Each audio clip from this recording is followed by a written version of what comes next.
بسم الله الرحمن الرحیم. السلام علیکم ګرانو مینوالو. زه فضل الرحمن فضل په ادبي خپرونه جنرنګ کې سره د خپل خوږ ملګري فرحت عباس حاضر یم.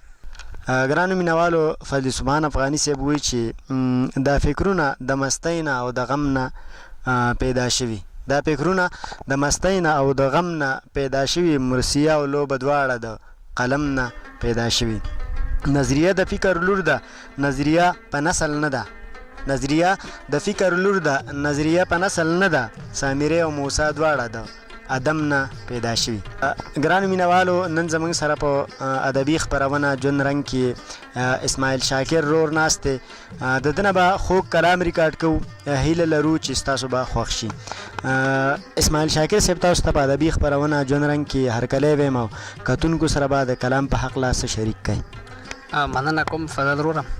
د ټولو وړاندې زه د فضل الرحمن او فرحت عباس ورور ډېره مننه کوم چې خپل قیمتي وخت نه یې ماته وخت راکړو او د کیمرې د سترګې مخې ته یې راوستمه. له دې وړاندې به زه دا ووایم چې دومره حوصلهمند ملګری چې هر څه په خپله خرچه باندې کوي، په دې کې سره د په شا باندې د چینل یا د بل چا لاس نشته، په خپله خرچه ګرځي. بیا د ادب سره مینه لرونکو خلکو د ادب خوندانو نه د هغې غزل د کیمرې په سترګه باندې ریکارډ کوي، بیا د یوټیوب یا د نورو سوشل سافټویر د سوشل ویب سایټس په ذریعه باندې هغه دنیا ته ښودی کېږي. ډېره مننه چې تاسو د دومره لوی کار کوئ او بیا د شانګلې په دې پسمانده ضلع کې چې موږ د ډېرو خلکو د نظر نه پناه یو، هغه تاسو د کیمرې په سترګه باندې د نړۍ ته ښایئ. ډېره مننه.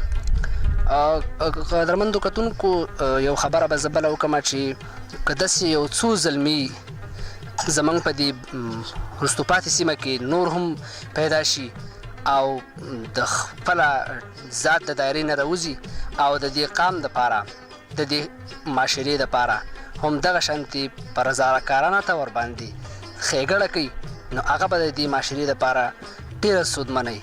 یوازې څو زلمي نه، دا د دې ضلعې د دې ټولو خلکو د وروستو پاتې زموږ چې پښتنو کومې سیمې دي، د دې ټولو خلکو دا ذمهواري ده چې د دې خپلو علاقو مخ په وړاندې بوتلل د دې د پرمختګ کار په خپل سر باندې وګڼي.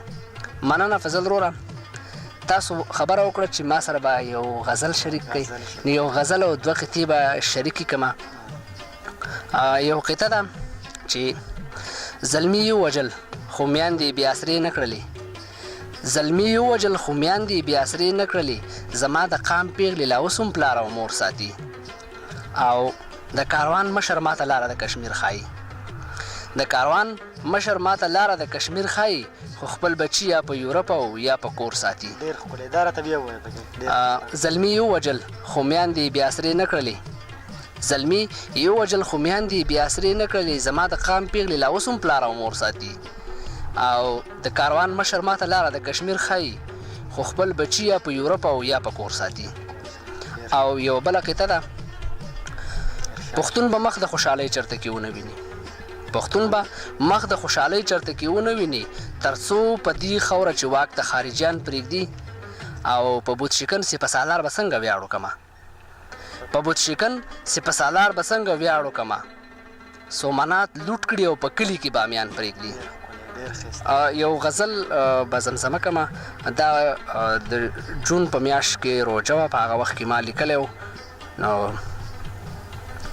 د جون د میاشتې سره غرمه ده او روژه ده، د جون د میاشتې سره غرمه ده او روژه ده، او نیول چې اهمه فریضه ده او روژه ده، او زړه ښکته پورته نه کړې د اختر په ورځ لیدل به کېږي، زړه ښکته پورته نه کړې د اختر په ورځ لیدل به کېږي، ستا مینه مې په زړه باندې خوره ده او روژه ده.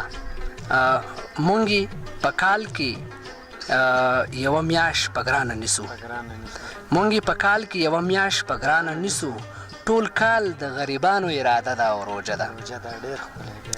او تل اورو چې دا میاشت د ورورولۍ او محبت ده، تل اورو چې دا میاشت د ورورولۍ او محبت ده، خو دلته کې د جبر دبدبه ده او روژه ده، خو دلته کې د جبر دبدبه ده روژه ده.